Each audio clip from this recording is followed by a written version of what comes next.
반갑습니다.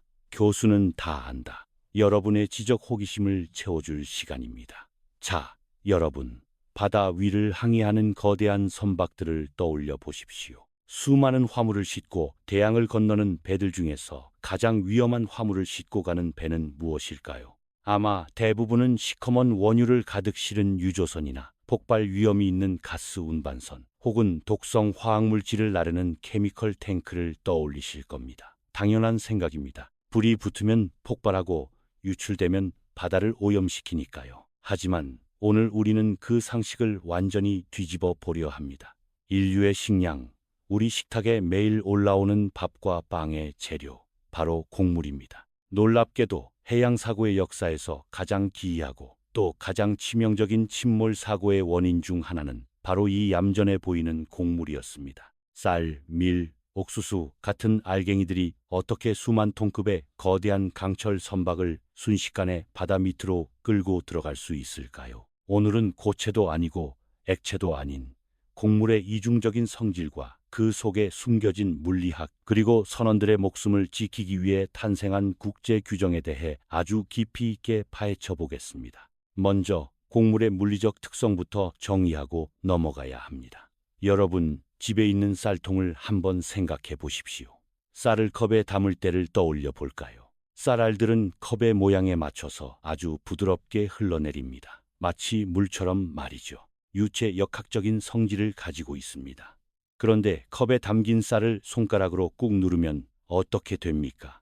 단단하게 뭉쳐서 마치 돌처럼 버팁니다. 이것은 고체의 성질입니다. 바로 이 지점, 액체와 고체의 중간적 성질이 비극의 시작입니다. 선박공학에서는 이것을 매우 심각한 위험 요소로 간주합니다. 배가 항구에 정박해 있을 때는 아무 문제가 없습니다. 하지만 배가 거친 파도를 만나 흔들리기 시작하면 이야기가 달라집니다. 이 현상을 이해하기 위해 아주 간단한 실험을 머릿속으로 그려보겠습니다. 투명한 플라스틱 통에 쌀을 절반 정도 채웠다고 가정해 봅시다. 그리고 이 통을 천천히 기울입니다. 약 30도 정도 기울여 볼까요? 쌀알들이 와르르 쏟아지면서 한쪽으로 쏠릴 겁니다. 자, 여기서 중요합니다.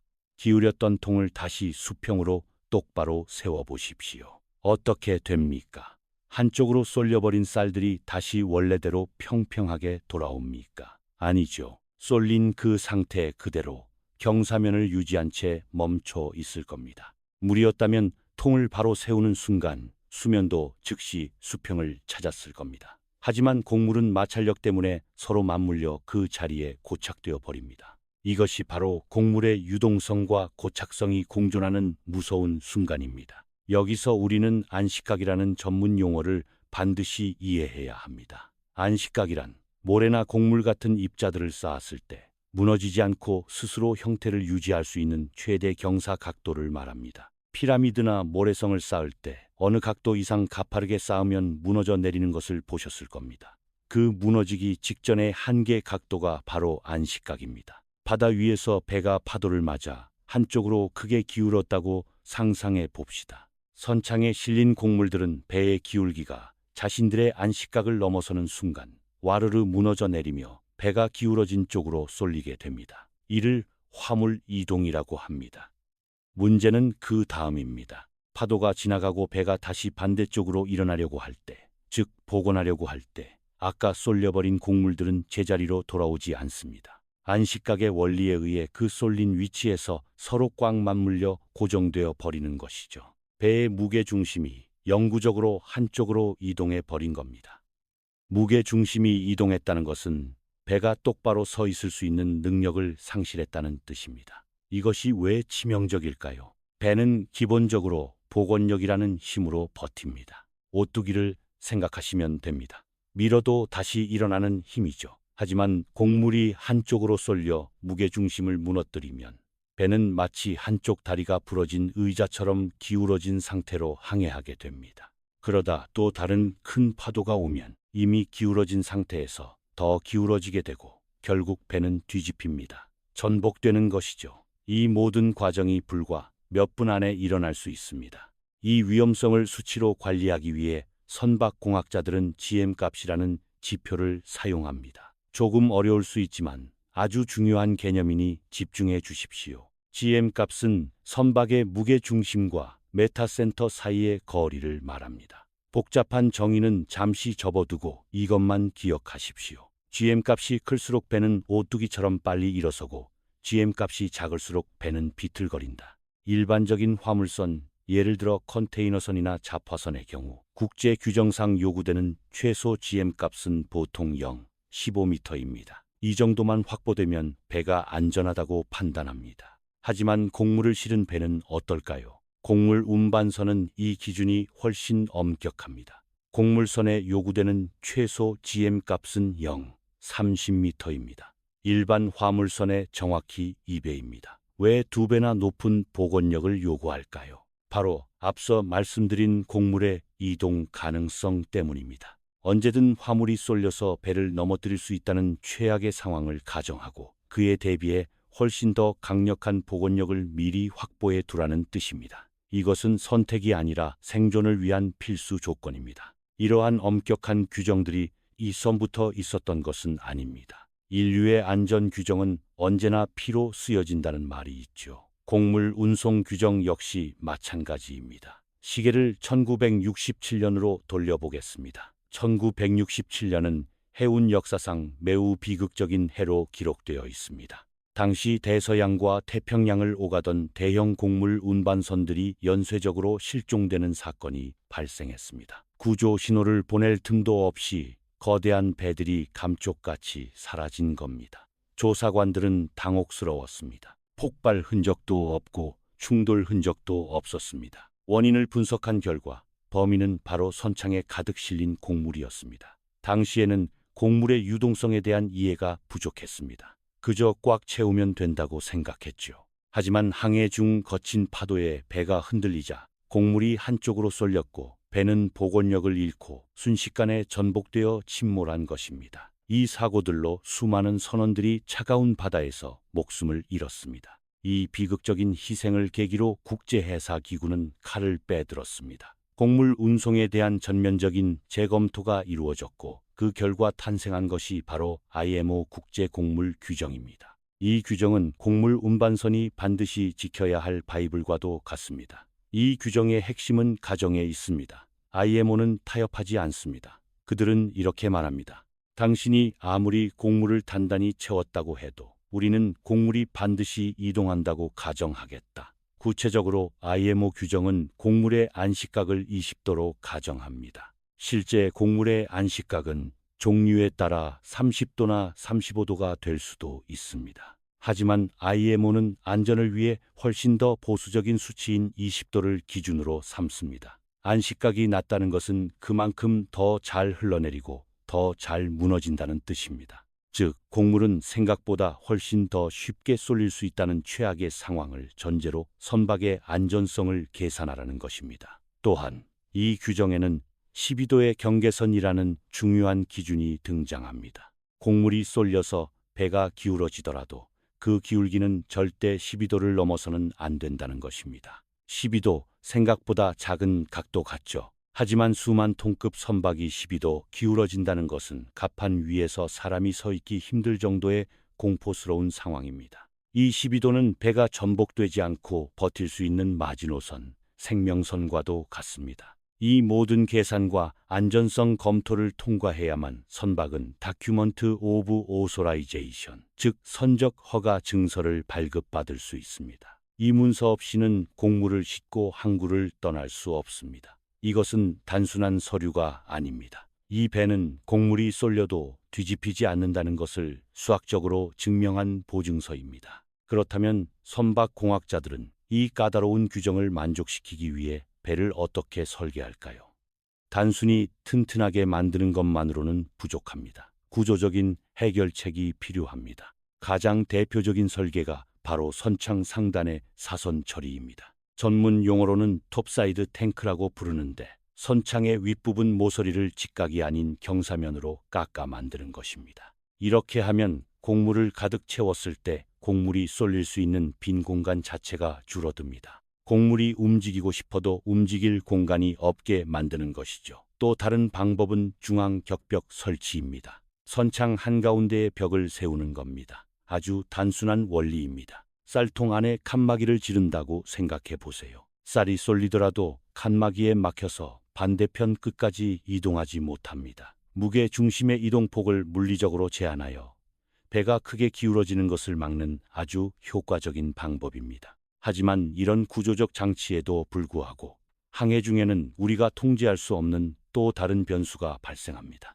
바로 빈 공간의 발생입니다. 항구에서 곡물을 실을 때는 분명히 선창 끝까지 꽉꽉 채웠을 겁니다. 하지만 배가 출항하고 며칠이 지나면 어떤 일이 벌어질까요? 배의 엔진 진동과 파도의 움직임 때문에 곡물 알갱이들이 서로 더 조밀하게 다져집니다. 마치 시리얼 상자를 흔들면 내용물이 아래로 내려가는 것과 똑같습니다. 이렇게 곡물이 아래로 다져지면서 가라앉으면 선창의 맨 윗부분에는 필연적으로 빈 공간이 생깁니다. IMO 규정에서는 이 현상까지도 계산에 넣습니다. 보통 약 15cm 깊이의 빈 공간이 항해 중에 자연적으로 발생한다고 가정합니다. 겨우 15cm라고요? 무시하면 안 됩니다. 수천 평방미터 넓이의 선창에서 15cm의 빈 공간이 생긴다는 것은 수백 톤의 곡물이 자유롭게 굴러다닐 수 있는 운동장이 생긴다는 뜻입니다. 이 공간을 통해 곡물이 한쪽으로 쏠리면 앞서 말한 복원력 상실의 악몽이 다시 시작될 수 있습니다. 그래서 선장과 항해사들은 항해 내내 이 빈 공간의 발생을 예의주시하고 필요하다면 밸러스트 워터 평형수를 조절하여 GM 값을 0, 30m 이상으로 유지해야 합니다. 연료를 소모하면서 배의 무게 중심이 계속 변하기 때문에 이것은 도착하는 순간까지 멈출 수 없는 싸움입니다. 자, 지금까지 우리는 곡물의 물리적 이동에 의한 선박 전복 위험, 즉 물리적 위험에 대해 알아보았습니다. 하지만 현대 곡물 운송에는 이것 못지않게 무서운 눈에 보이지 않는 화학적 위험들이 도사리고 있습니다. 배가 뒤집히지 않아도 선원들의 목숨을 위협하는 살인적인 함정들입니다. 첫 번째는 바로 산소 결핍입니다. 곡물은 살아있는 유기물입니다. 수확된 후에도 호흡을 합니다. 더 정확히 말하면 곡물 표면에 붙어있는 수많은 미생물과 곰팡이들이 활동을 합니다. 이 미생물들은 선창 내부의 산소를 소비하고 대신 이산화탄소를 배출합니다. 밀폐된 선창 안에서 며칠, 몇 주가 지나면 어떻게 될까요? 산소 농도는 급격히 떨어지고 이산화탄소 농도는 치솟습니다. 아무것도 모르는 선원이 점검을 위해 선창 문을 열고 들어가는 순간 억소리도 내지 못하고 쓰러질 수 있습니다. 산소가 없는 공기를 한 모금만 들이마셔도 뇌는 즉시 활동을 멈춥니다. 이것은 질식 사고입니다. 여기에 더해 곡물에 벌레가 생기는 것을 막기 위해 뿌리는 살충 훈증제도 문제입니다. 맹독성 가스가 곡물 사이에 잔류해 있다가 환기가 덜 된 상태에서 작업하는 선원을 중독시킬 수 있습니다. 그래서 곡물선에서는 선창에 진입하기 전 반드시 산소 농도와 유해가스 농도를 측정하는 것이 철칙입니다. 두 번째 화학적 위험은 더욱 폭발적입니다. 말 그대로 분진 폭발입니다. 곡물을 싣고 내릴 때 뿌연 먼지가 날리는 것을 보신 적이 있을 겁니다. 이 미세한 곡물 가루들이 공기 중에 일정 농도 이상 퍼져 있을 때 아주 작은 불씨라도 닿으면 어떻게 될까요? 펑 하는 수준이 아닙니다. 거대한 폭탄이 터지는 것과 같은 위력을 발휘합니다. 밀가루나 옥수수 전분 같은 미세한 입자들은 표면적이 매우 넓어서 산소와 접촉하는 면적이 큽니다. 여기에 불이 붙으면 연소 반응이 순식간에 연쇄적으로 일어나면서 엄청난 압력과 열을 발생시킵니다. 실제로 곡물 사일로나 선박에서 용접 불꽃이나 정전기 스파크 하나 때문에 대규모 폭발 사고가 발생해 배가 반파되거나 건물이 무너지는 사례가 종종 있습니다. 곡물은 단순한 식량이 아니라 조건만 맞으면 언제든 터질 수 있는 화약고와도 같습니다. 자, 이제 오늘 배운 내용을 정리해 보겠습니다. 우리는 곡물이 단순한 식량이 아니라 액체와 고체의 성질을 오가는 까다로운 화물이라는 것을 알았습니다. 첫째, 곡물은 30도 정도의 기울기 실험에서 보았듯 한번 쏠리면 안식각의 원리에 의해 스스로 돌아오지 않습니다. 이것이 배의 무게 중심을 무너뜨립니다. 둘째, 이를 막기 위해 IMO 국제곡물 규정은 1967년에 비극을 교훈 삼아 제정되었습니다. 이 규정은 곡물선의 일반 화물선의 2배인 30맴 이상의 GM값을 요구하며 12도 이상의 기울기를 허용하지 않는 엄격한 기준을 제시합니다. 셋째, 선박은 사선 처리와 중앙 격벽 같은 구조적 설계를 통해 그리고 항해 중 발생하는 15cm의 빈 공간까지 고려한 치밀한 계산을 통해 안전을 확보합니다. 마지막으로 전복 위험 외에도 산소 결핍과 분진 폭발이라는 현대적인 위험 요소들이 여전히 선원들을 위협하고 있습니다. 곡물 한 톨은 가볍습니다. 하지만 그 한 톨들이 모여 수만 톤이 되면 그것은 바다의 거친 파도와 결합하여 거대한 몬스터가 됩니다. 우리가 매일 먹는 빵과 밥 뒤에는 이 보이지 않는 몬스터와 싸우며 안전하게 화물을 운송하려는 선박공학자들의 치열한 계산과 거친 바다와 싸우는 선원들의 땀방울이 섞여 있습니다. 상식을 파괴하는 과학, 오늘은 곡물 운송선에 숨겨진 놀라운 비밀들을 파헤쳐 보았습니다. 겉보기에 평온해 보이는 곡물선이 사실은 가장 정교한 물리학과 엄격한 규정 위에서 아슬아슬한 줄타기를 하고 있다는 사실,